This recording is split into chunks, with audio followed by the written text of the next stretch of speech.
Hey guys, good morning. Welcome back to our channel, the Eaton Squad. My name is Addie. So for today's video are the travel rules and requirements for Filipino nationals, including travelers who holds dual citizenship. This is as of July of 2022. If you guys are one of these categories, stay tuned. Details coming right up.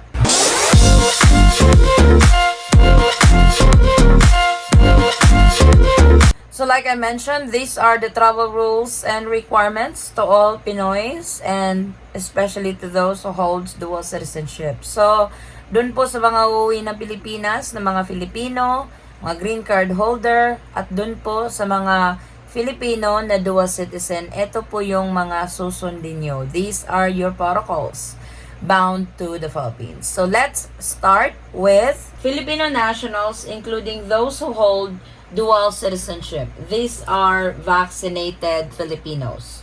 So for One Health Pass, yes, you are required. So kailangan pa rin pong magrehistro sa One Health Pass. I have uploaded a video yesterday on when to register with One Health Pass. Sundin nyo na lang po yun kung kailan po yung tamang oras na magrehistro for One Health Pass. For COVID-19 test, negative RT-PCR test taken within 48 hours or negative Antigen test taken within 24 hours prior to departure from the country of origin kung ikaw ay fully vaccinated lang. You need to present the COVID-19 test pre-departure requirement. It's either RT-PCR test or antigen if you are just fully vaccinated without the booster shot.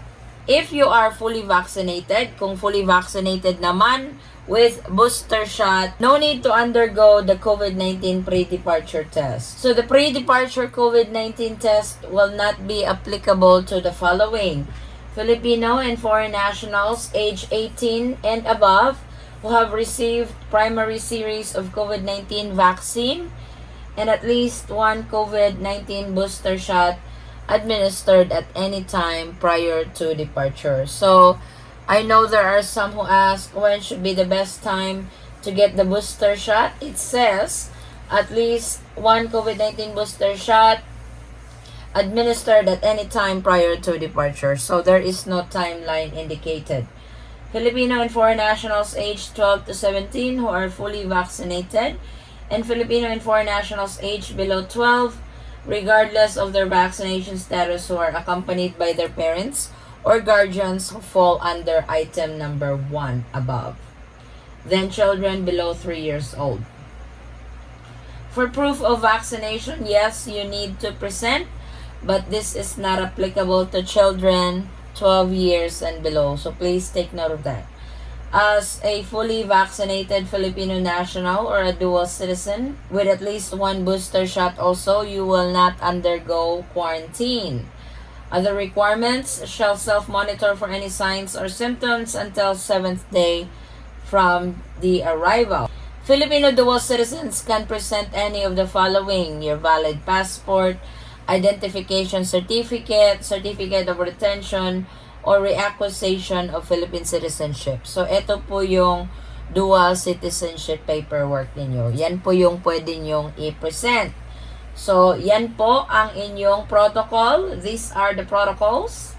These are the travel rules for Filipino nationals, including those who hold dual citizenship for fully vaccinated. So, sana klaro po tayo dun sa mga protocols, all protocols, the current protocols for Filipino nationals, including travelers who hold dual citizenship. Now, let's proceed to the other category. Filipino nationals, including those who hold dual citizenship, unvaccinated, partially vaccinated, vaccination status cannot be verified. So, ito po yung mga Pinoy or mga dual citizen na hindi po vaccinated or isang beses lang po nakakuha ng vaccination. Hindi talaga siya fully vaccinated. So, you guys are still required to register with One Health Pass. So, magrehistro pa rin sa One Health Pass. For COVID-19 test, you need to present negative RT-PCR test taken 48 hours or negative antigen test taken within 24 hours prior to departure from the country of origin. Not applicable to children below 3 years old. So for proof of vaccination, hindi po yun kailangan. It's not needed. But for quarantine, facility-based quarantine until the release of negative results, testing will be on the 5th day. So if you are a Filipino national as well as a dual citizen, you will have to undergo quarantine for 5 days if you are unvaccinated, partially vaccinated, or your vaccination status cannot be verified. For other requirements, shall self-monitor for any sign or symptom until the 14th day from arrival. Filipino dual citizens can present any of the following: valid passport, identification certificate, certification of retention or reacquisition of Philippine citizenship. So please take note of this category. The next one is Filipino nationals, including those who hold dual citizenship, fully recovered from COVID-19 and are fully vaccinated. So ito po yung nagpositibo sa COVID-19 kahit na fully vaccinated. These are your travel rules and requirements. Of course, One Health Pass, kailangan pa rin po yun. Kailangan yung register with One Health Pass. So for COVID-19 test, positive RT-PCR test taken between 10 and 30 days prior to the date and time of departure from the country of origin, not applicable to children 3 years old. Positive RT-PCR test or Antigen test taken within 48 hours prior to departure from the country of origin, or positive laboratory-based antigen test taken within 24 hours prior to departure from the country of origin. Then the third one is medical certificate from a licensed physician stating that the traveler has completed the mandatory isolation period, no longer infectious, and has been allowed free movement and travel. So if you are a Filipino national, including those who hold dual citizenship, fully recovered from COVID-19 and are fully vaccinated, ito po yung mga requirements nyo. Ito po yun sa mga Filipino national, mga dual citizen na nagpositibo sa COVID-19 kahit na fully vaccinated. Proof of vaccination, it is required. I-check po nila yon. This is not applicable to children below 12 years old. Quarantine is not required for this type of category. Shall self-monitor for any sign and symptoms until the 7th day from arrival.